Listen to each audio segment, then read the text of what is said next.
My name is Sophia Ruppert. I am an artist and sculptor currently living in Lincoln, Nebraska. I was born and raised in central Illinois. I moved to Lincoln for grad school in the summer of 2017, and I applied all over the country and got into places all over the country, but Lincoln seemed pretty special to me. I do have a family history here. My great-grandparents lived in western Nebraska in the small town of Big Springs, and I think there are about 450 people there. But I spent every summer growing up, I think I spent 18 summers in Big Springs, Nebraska. So I had a personal connection to Nebraska, and so it felt like I had a personal connection to Lincoln. So when I visited the program, I was greeted by just an amazing display of an art community, not only within the university, but within the community itself.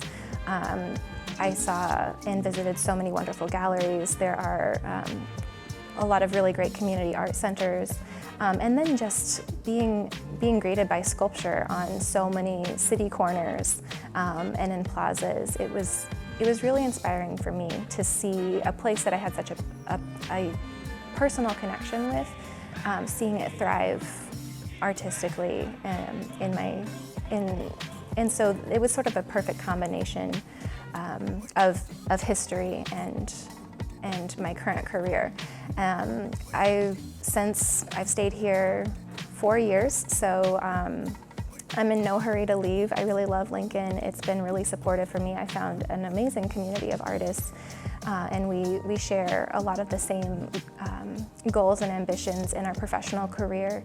And being post-grad school and having a sustainable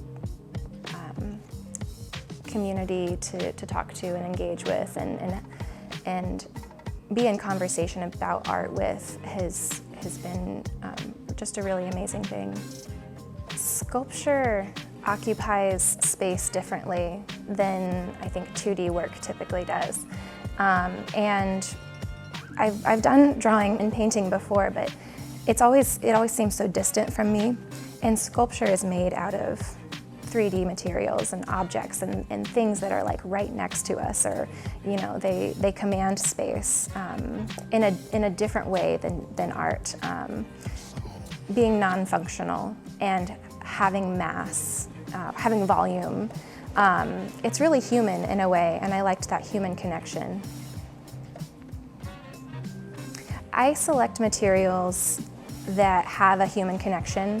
I typically work with found objects or materials that have had a former life. I find that the history in those objects brings really interesting connotations or associations, and really creates a human connection between the viewer and the object. I look for a lot of tools, a lot of times tools of labor, things that might be used on a farm or might aid in a domestic task, something that is an assistant, I guess, through life.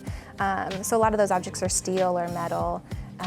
And then I also look for soft materials like felt or wool or clothing that I've dissected and reshaped. And so that's a persistent dynamic in my materials, is the hard and the soft.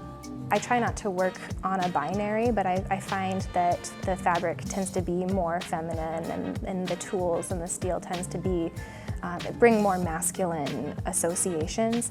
And so I try to dissect those and interweave those and dismantle those associations and weave a portrait that's a little more fluid.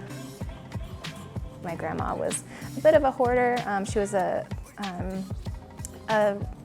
product of the Great Depression, and so she had a hard time letting things go, and to her, wealth was an accumulation of things, and so that also is really visible in my practice. A lot of this work reminds me of her and of the weird, quirky things she would collect.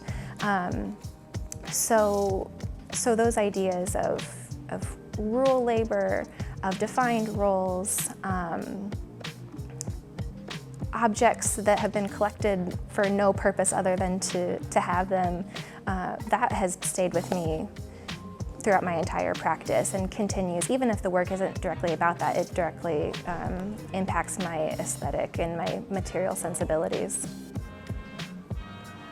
These pieces here are actually fragments of an installation that I did. It's sort of an ongoing installation.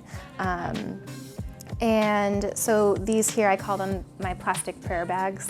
And so these actually come from a story told by my grandmother, who was a product of the Great Depression. And one of the things that she would do obsessively is collect plastic bags. And I think that's something that a lot of us do. Just in our daily lives, go to the store, get a bag, stuff it in another bag, and put it under the sink or in a cabinet or wherever.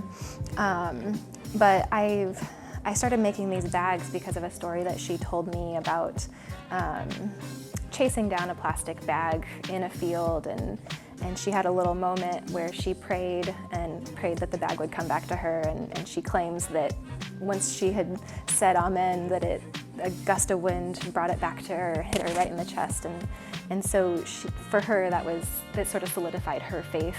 And so I think about plastic bags, and I think about plasticity and sort of the nature of faith, and how I think that's a plastic in nature. And so these are little fragments of that installation. The larger installation it was just these bags on a white wall, and usually in an oval shape, about 8 feet tall, typically 5 feet wide. So these are just little fragments of that.